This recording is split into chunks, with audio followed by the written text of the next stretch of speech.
This playthrough is rated T for teen. Chapter 6, Reflection in the Ring, Los Angeles, December 23rd, 1980, 9 a.m. So thirsty. From the profound depths of his slumber, Hyde felt himself slowly becoming ever so slightly more aware of the waking world around him. With that came the inevitable realization that he had had far too much to drink the night before. He had let Tony take him to a bar owned by a friend of his, and the two of them had practically drunk the place dry. Hyde slowly drew himself up from his bed. He was determined not to just lie there, letting this residual buzz from the alcohol still in his system rob him of all motivation. He dragged himself over to the window and pulled on the cord that opened the blind. I don't even remember coming back here last night. The soft morning light slipped into his room through the narrow window.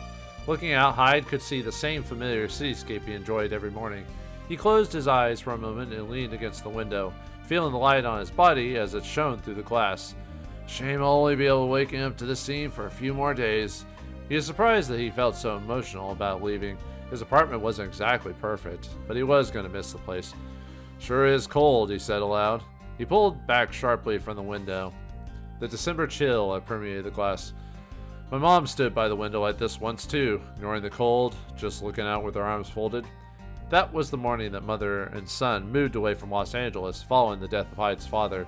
His mother, Jeannie, hadn't moved a muscle or spoken a single word as she gazed out through the glass at the window streets. That day, Hyde had wondered just what she was looking for outside the window. After a moment, Hyde came to his senses and decided he could take a trip to Lucky's Cafe. His throat was so dry it was almost painful, and he felt like a cup of black coffee would do him some good. Max. Hyde's landlady appeared to be walking out of the elevator just as he was passing through the lobby on his way to the cafe. It appeared that the repairs in the elevator had been completed at some point without him having realized. This should make it more convenient for everyone when they move their things, she explained when he asked. There was some bad news to accompany the good, however. The vending machine in the lobby was to be removed the following day. I cannot delay the matters any further, I'm afraid. I simply have too much to deal with. Hyde wondered if there was more troubling her with just the work involved in closing down the building. Though she spoke calmly, her response didn't exactly allay his suspicions. She merely said that she would rather not think about it, and suddenly retreated into her room, grasping her head, claiming that she was suffering from a headache. Figuring that this was his last chance, he purchased a bottle of Cool Pop with the vending machine. He secretly enjoyed the sensation of the fizzy bubbles, but drinking it made him feel a bit childish, so he didn't often go out of his way to buy it. It feels so refreshing. There's no other drink like it. Hyde's pager rang. Intrigued to learn what new information Rachel might have had for him, he rushed back to the stairs to his room. He was interrupted by an enthusiastic "Good morning" as Tony poked his head out of the door when Hyde was going past. Tony looked particularly chipper today, to the extent that Hyde wondered if he had somehow skipped the hangover altogether. When Tony had invited Hyde to his favorite bar the previous night, he had also been generous enough to play his latest song. It was a ballad played on acoustic guitar, and it had been rather pleasant to listen to. He could still remember how it went. It wasn't half bad. Your song, I mean. He didn't go as far as to mention how unexpectedly stirring he had found Tony's voice, but he nonetheless showed no hesitation in complimenting him. He really had liked that song, he realized. If it appealed to you, I guess that means it's not going to make it big time, he joked, his cheery mood apparently bolstered even further by Hyde's praise. That wasn't the only reason he seemed so pleased, however. You've got a radio in your room, right? Tune into Rockin' Soul at 11 o'clock. According to Tony, a producer he had used to know had promised to play his demo tape on the air. I'm heading out now to see if I can find somewhere with the radio switched on. The way I can see other people listening react when it comes on. Tony wore such a joyful expression that he imagined his own record being played on the radio. He walked past Hyde and towards the stairs. Hyde watched Tony leave and then returned his attention to the task at hand. He went back into his room and quickly dialed the number for Red Crown. Rachel said that she had paged him because she had some information about Condor. It seems like the symbol Hotel Cape West used was that of a condor, she explained. It seemed that right from when it was first built, Hotel Cape West had used a condor symbol as its official symbol. And there's something else that's been on my mind for a little while now. Rachel brought up Hyde and Ed's conversation from the previous day. When Hyde had asked if he knew anything about former LAPD officer Frank Raver, and Ed had told him that he didn't. However, according to Rachel, after Ed put the phone down, he had retrieved a notebook from a drawer and stared down at it, whispering, "Why now?" Does that mean Ed knows Frank after all? If he did, Hyde couldn't even imagine why Ed would lie to him like that. Oh, and another thing, you'll be pleased to hear that Mila is staying at my place now. Rachel adopted a bright tone as she changed the subject. I was wondering if you could spare some time to go for a meal with us tomorrow night. It'll be the first Christmas Eve you'll have spent time with her. I think it'd be nice to get together this year. She seemed quiet as she ended the call. Can't believe Mila's back. Rachel had mentioned before that Mila had come back to this neck of the woods for the sake of seeing him. It was odd to think that he would be having dinner with Rachel and Mila on Christmas Eve. He couldn't explain the feeling of bashfulness that overcame him, but it was certainly a feeling he could get used to. With all this still in the mind, he idly checked the time and realized it was 11 o'clock already, the time Tony had urged him to listen to the radio. What was that program called again? Rockin' Soul? He left to press the switch to turn the radio on, and soon Tony's voice was ringing out. Hyde sat down on the sofa and concentrated on the vocals. He found himself entranced by the song and wondered just how Tony had learned to sing like that. Once the song had finished, the radio presenter announced the time and date. The 23rd already, huh? It took him a moment to remember the significance of this date, but then he realized it was the day the winning number for the Lucky Cafe's prize draw was soon to be announced. He decided he would go down there for lunch and check it out at the same time. He opened the door and headed into the corridor. When he got down to the lobby, Charles was standing in the doorway of the cafe. It seemed that he too had completed the crossword and entered the prize draw, but as Hyde could tell from the crushed look on his face, he had not won. If I won, I could afford to buy a brand new camera to use for filming. I guess things didn't go my way this time though. Charles returned to his room, visibly dejected at not having received the prize of $1,000. Good morning, Mr. Hyde. As soon as he opened the door, Claire shouted a cheerful greeting, just as she did every day. He checked what today's coffee was and ordered a cup. It's a mocha from Yemen and with a distinct bitterness and a strong flavor, Claire told him as she took down his order. I'm sure you'll like it, Mr. Hyde. And then she commented that, despite being so busy with the prize draw, her father had been trying to find time that morning to finalize the special Christmas menu. He'd been rushing about like a madman all day, she said. He was apparently putting in extra effort to try and make up for the fact that this was the last time they experienced the thrill of the yearly Christmas rush that had become such a custom for them here. Claire told Hyde about what Christmas was like for her when her mother was still around. The two of them always decided on a street Christmas menu, their own specialty, when they wouldn't reveal to anyone until Christmas Day. There was always such a big commotion as people tried to guess what it was. Those times were some of her favorite childhood memories, she added.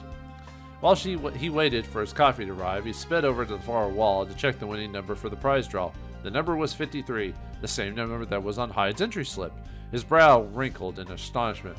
He went over to the counter to show his number to Sydney, whose gaze was fixed on a menu. Sydney, too, wore an expression of shock upon learning that Hyde had won. He shouted, "Congratulations!" and made a big show of writing out a check for $1,000 and handing it to him. Hyde was overjoyed that he'd won. Wow, I can't believe I won $1,000. Wonder when I'll get a chance to cash it. There was no denying this was a hefty sum of money. He'd even be able to buy some pricey champagne when he was at dinner with Mila and Rachel the next day, he realized. Though some trace of his hangover still remained, he felt like he was walking on air. He went back to his seat and Sydney came over to him. Hope you're looking forward to this year's Christmas special Christmas menu, he said. It seemed that the Christmas menu is finally confirmed. Sydney shrugged slightly and said, I was thinking of making King Christmas pudding to go along with it, since it's Claire's favorite, but it reminds me a bit too much of my ex-wife. She loves little things like that as well. He started to lament the fact that after 12 years, this was the last Christmas he'd spent working here like this. Claire interrupted him, exclaiming, Sorry about the wait, here's a cup of today's coffee. Claire put Hyde's coffee on the table, and Sydney went back to his duties. In a slightly hushed tone, Claire said, Mr. Hyde, can I ask you for a favor? I don't want my dad to hear, so come into the kitchen a little later and we can talk there. Make sure Dad doesn't see you trying to get in, though. She kept looking over at her father as she spoke, eager to avoid raising his suspicions. Then she silently went across the room and into the kitchen. Hyde finished drinking his coffee, wondering all the while just what was it that Claire wanted to talk to him about. Conveniently, Sydney made his way into the billiards room, and the moment he did so, Hyde took it upon himself to decide now was his chance. He stood up and walked into the kitchen as quickly and quietly as he could. He had been a regular customer of Lucky's Cafe for many years, but this was the first time he had ever been into the kitchen. He took a quick glance around and felt it was pretty much as he expected. Before explaining her real reason for inviting Hyde there, she asked him a quick favor. She needed him to open a jar of maple butter that had got stuck. Hyde gathered up all his might and put it into turning the lid. It opened in a single twist, but without even thinking, he made a noise as he opened it, and the force made the lid fly off and break a glass that was in the sink. Damn! Hyde couldn't have been more embarrassed. Instead of helping Claire, he had just created more work for her. Claire definitely hadn't expected opening a jar to be such a dramatic event, but she didn't seem to mind. It's okay. Dad doesn't seem to have heard a thing. If he asks about the noise later, I'll come up with a good cover story. After thanking him, she finally moved on to a real topic of conversation. She adopted a hushed tone. It had been 7 years since her parents split up, Claire explained, and what she was concerned for her father. Was there anyone special in his life? Problem is, I can't bring myself to ask him directly. Seeing the morose expression on her face, Hyde couldn't stop himself from volunteering. I'll do it. Just got to pick the right moment to ask.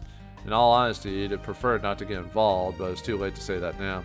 Claire nodded, appearing to have been reassured by his words. He left her in the kitchen and snuck out just in the nick of time. The moment he was back outside, his pager started beeping. He made his way up to the apartment stairs towards his apartment. See you. Bye. Just as he was walking down the corridor to his apartment, he heard two voices coming from room 203, where Betty lived. Then the door opened and Mary came out. Unusual for Mary to be visiting Betty. He said hello to Mary and then asked her, what's going on? Her answer seemed a little hesitant. Goes duck, Mr. Hyde. She works in an accessory shop, as you know. Well, I had something I wish to discuss with her regarding that. She then pointed out that wasn't any of his business and made a quick exit. Mary doesn't seem like herself today. Something about the whole situation gnawed at his brain.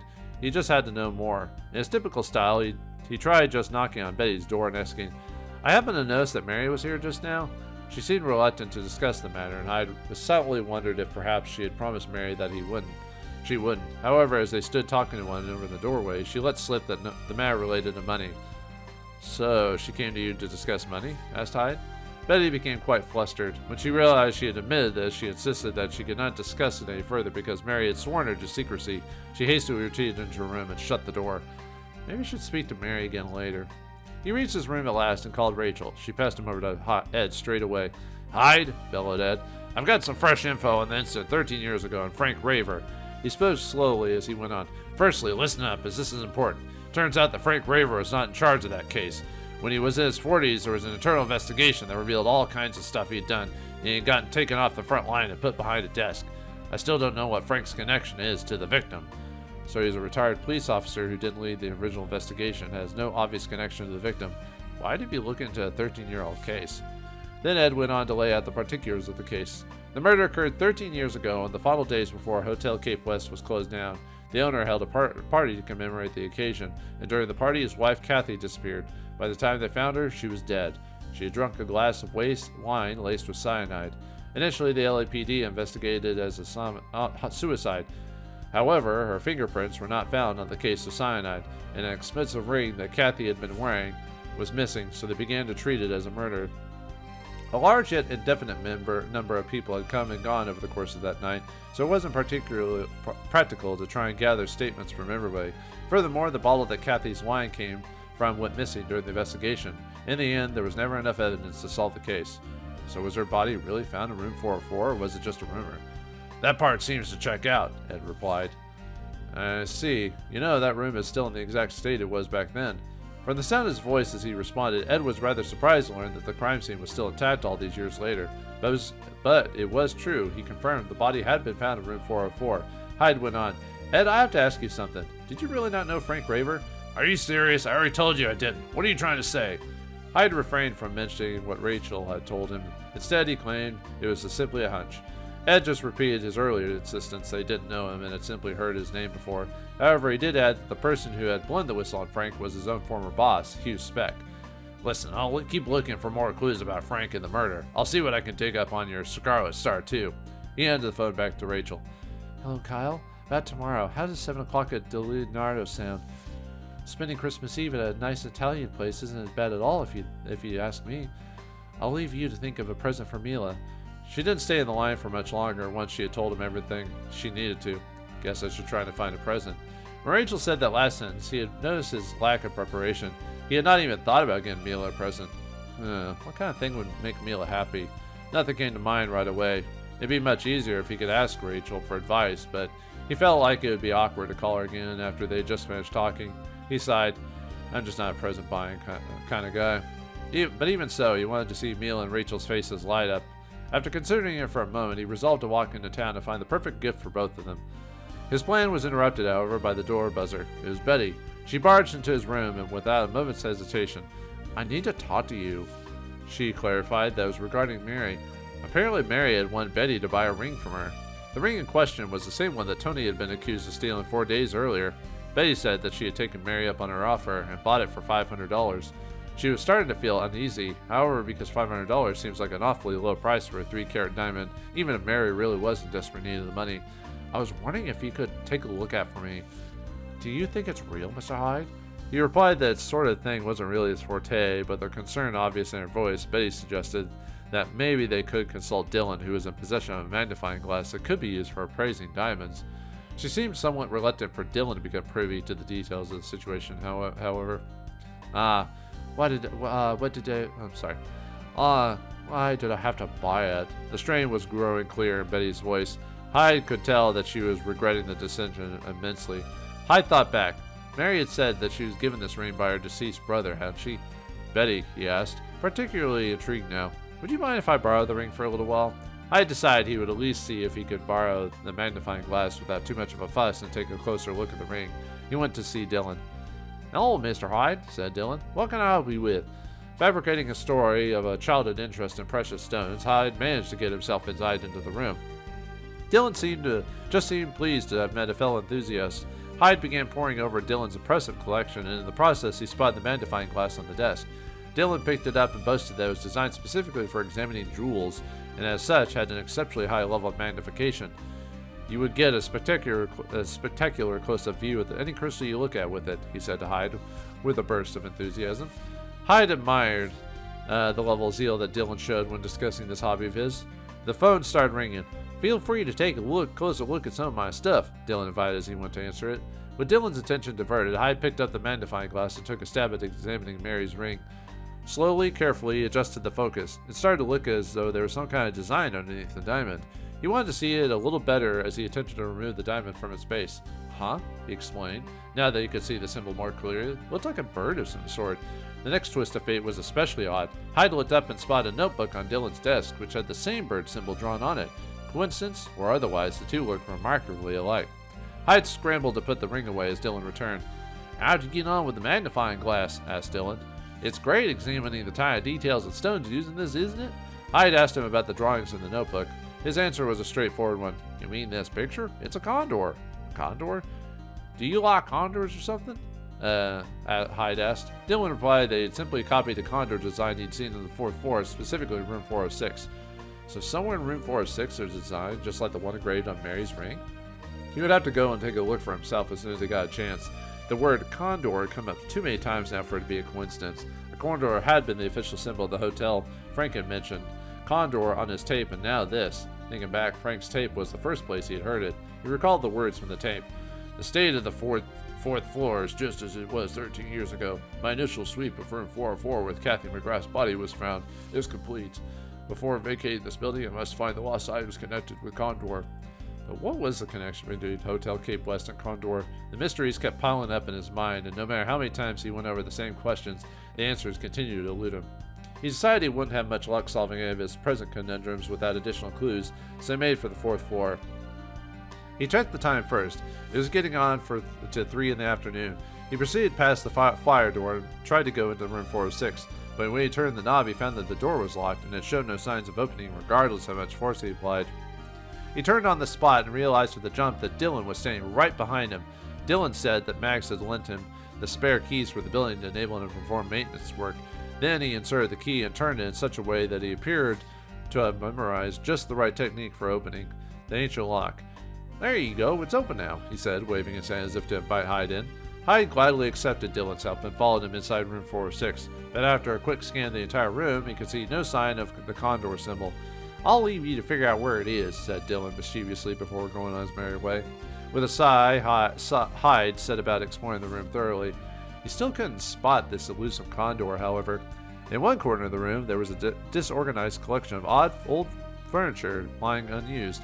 On a table that stood amongst all this mess, Hyde found a curious leather-bound book. Its faded cover had a scarlet-colored star symbol on it. "Mary told me about this," he said aloud to himself. "Star. It was a secret code used between the hotel staff when talked about the party."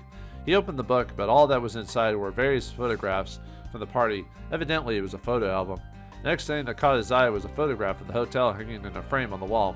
Hyde couldn't help but notice that it was slightly askew, and he started shifting it around in an attempt to make it straight. And there on the wallpaper, behind where the picture frame had been, was the condor mark. So this was the picture Dylan had been talking about. But why was the same symbol engraved underneath the diamond in Mary's ring? No matter how much he furrowed his brow, nothing resembled an answer sprang to mind. He felt the best course of action for now was to let Betty know what he had found out about the ring. He left the room 406 and headed straight to Betty's apartment. "Oh, it's you, Mr. Hyde." Betty's manner indicated that she had been expecting someone else. Hyde was forced to give her the bad news, just as he thought. He lacked the experience required to properly appraise the ring. He was curious about some related matters, however. "Did Mary tell you anything about the history of the ring?" "No, not a thing. It was apparent that she knew nothing about the condor symbol. It's just that when I was staring at the ring, I remembered something." He started to tell Betty everything. Mary had told him about the ring. She got as a present from her brother before he died 13 years ago. I imagine she was worried that had she sold you, you would have refused to buy it. This may not be what you wanted to hear, but I think you should return it to her. Betty was dumbfounded. "I had no idea. She didn't breathe a word of that to me when we spoke." Hyde commented that the ring was undoubtedly something very precious to Mary. She nodded in assent. "I would never have bought it if it had known all the facts." Looking incredibly put out by the whole situation, she asked Hyde to return the ring to Mary for her. "In light of the circumstances, she can keep the money I paid her too." Hyde took the ring and put it safely in his pocket. Just then he heard a knock at the door. Betty stepped out into the hallway to greet her visitor, and Hyde could hear the two voices from the other side of the door. "You said you'd give it back to me today, right?" "Yes, of course. Here you go." Betty came back into the room once she'd finished her conversation. Hyde asked her who she'd been speaking to, but she told him it was nobody he'd known and shown him out. As he went back out into the whole corridor, he limited how little he had been able to uncover about the condor symbol and resolved to find out more. He bumped into Charles, who was stood right outside the door. "So it's you that was in Betty's room just now," Charles said. "For a moment I was certain it was that other person who paid her a visit." "Other guy?" He could only have meant Rex Foster. Charles told Hyde that he had come to collect the key from room 205, which he had lent to Betty. Room 205? Why would Charles have the key for a vacant room? There was a long-winded history behind this that Charles took the time to explain. A friend of his, Billy Christie, had lived in room 205 until the previous month. Billy lost the spare key to the room when he was moving, but a few days ago he'd found it amongst the boxes he'd used to move his things. Billy and Charles attended the same university, so Billy asked him to return the key to Max on his behalf. Unfortunately, however, when Charles had knocked at her door, she had been out. Betty and her boyfriend, Charles did not know Rex's name, happened to have been passing by at the exact moment, and they asked him if he'd lend them the key. "What made Betty ask to borrow the spare key to room 205 in the first place?" said Hyde. "I think that was because her boyfriend had asked to borrow it. He said he wanted to see inside."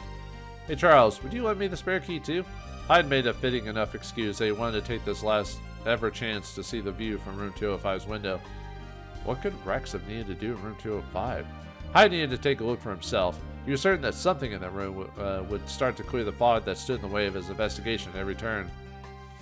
Charles didn't look entirely convinced by the reasoning had been provided, but he gave Hyde the key nonetheless. He also made a comment that there was something quite incredible in that room. Billy went in a wood for screenwriting recently, and that's what did him to moving out. But the typewriter he used to write the script, he found it in room 205 when he moved in. Someone had just left this old typewriter there. When he used that typewriter, he was writing a Billy improved overnight as if by magic. He ended up writing what may be the best, most beautiful love story ever told, all thanks to this miracle typewriter. Isn't that amazing? Charles's eyes were practically sparkling, like he believed the story hook, line, and sinker. I'd wondered why Charles would be so convinced by what was essentially good old-fashioned urban legend. It was nice in a way, however, and Hyde had certainly learned that Charles was more of a dreamer than he had previously thought. He thanked Charles, and then, without further ado, used the spare key to unlock room 205. I just have to see this amazing typewriter for myself. He looked around the room, and he found the typewriter inside the closet. While he was looking at it, he remembered the order sheet.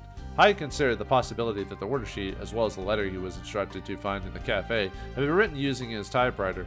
It couldn't be hard to find out. The typewriter used for those had something unique about it. He found some paper and tried typing something. Sure enough, the letter T was printed slightly higher on the page than all the others.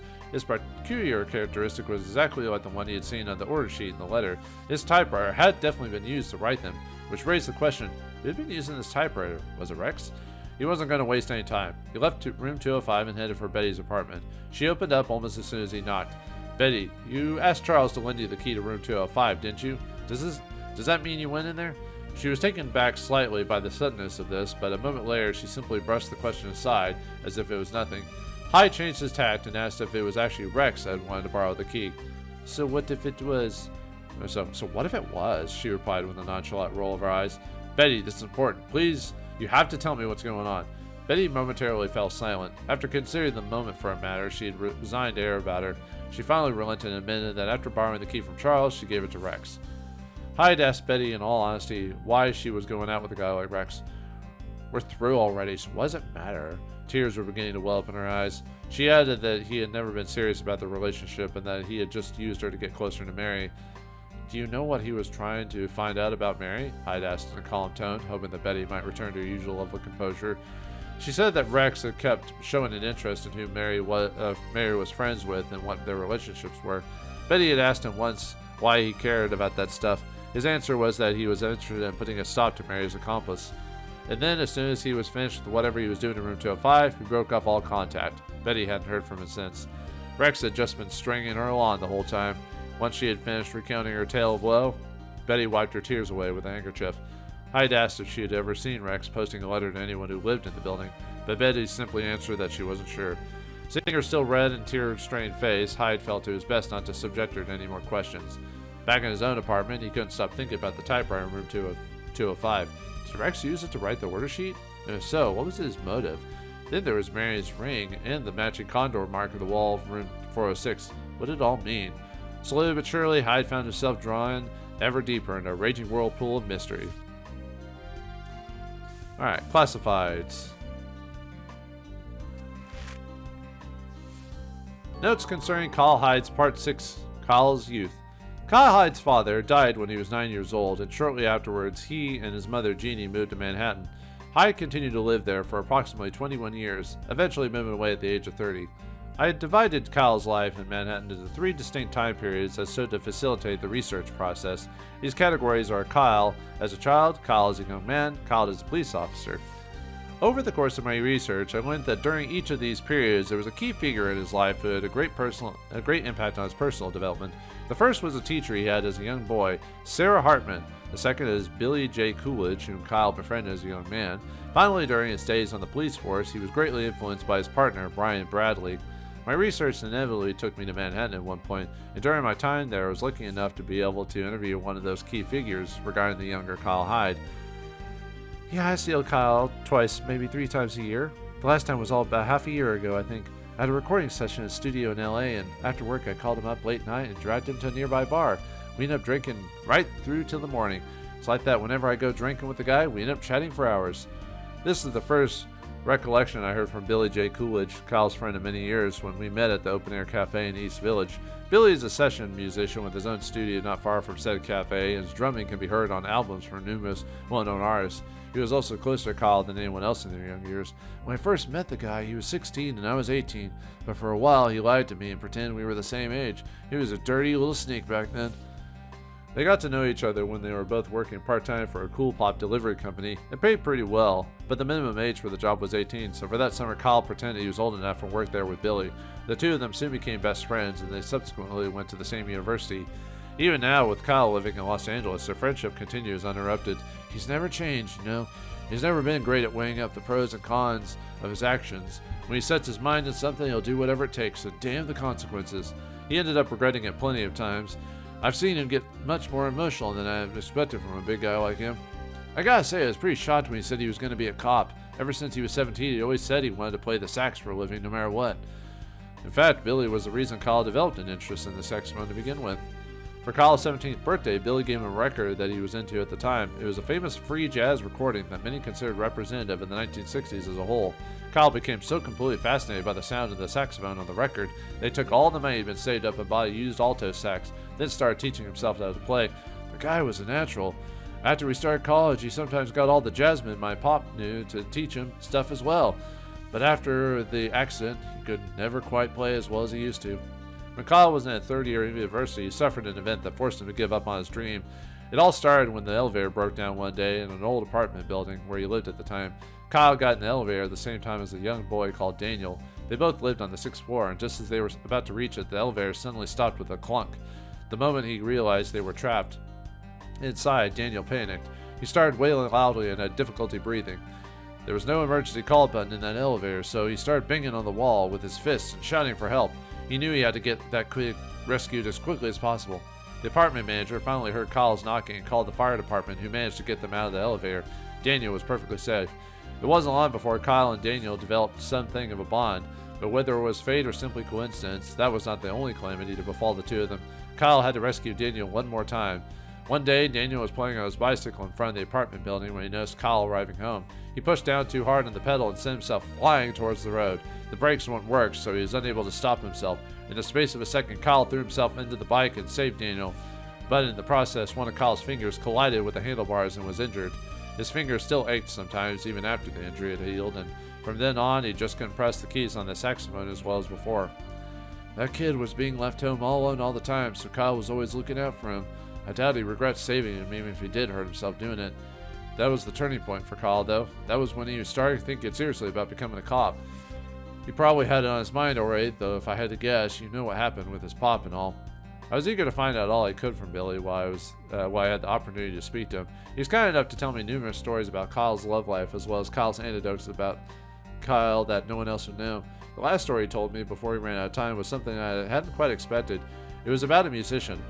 When was it? I forgot exactly, but Kyle sent me something in the mail that was a real one-of-a-kind. I mean, it was just a tape, but I couldn't believe what was on it. He just said it was a good track and I should listen to it. And when I did, I was shocked. It was a new song by Tony Wolf. The tape, which Billy owned, had a label on it with the song titled Belief. Have you ever heard Tony Wolf's debut album? If not, you really should give it a spin. It'll give you goosebumps. Tony Wolf is a musician who garnered attention when he won a contest sponsored by the radio program Rock and Soul, which thrives on promoting new artists. His debut album, No Rock, No Life, was a huge hit that propelled him to stardom. Tony's musical stylings were something no one had ever heard before, and his talent was 100% genuine. But it's the same old story. He started believing he could do no wrong and ended up in all kinds of trouble. Plus, there was the corrupt producers, the ones who's infamous in the music business. Tony disappeared from the limelight, and I was pretty excited when years later I suddenly found out from Kyle where he was now. Turns out they lived in the same apartment building and they were drinking buddies now. I couldn't believe it. Even after he gave up on playing the sax, Kyle still had jazz in every fiber of his body. It's just a part of who he is. In fact, I reckon he found Tony using his sixth sense for talent. Me and Kyle? I guess the best way of putting it is we could go years without seeing each other, and then the second we were in the same room, it'd be like we were kids again, having jam sessions together. Billy wore a nostalgic smile as he finished speaking to me. That expression of his made me realize that for Billy, the memories he shares with Kyle are inextricably tied with his memory of youth. Is it the same for Kyle, I wonder?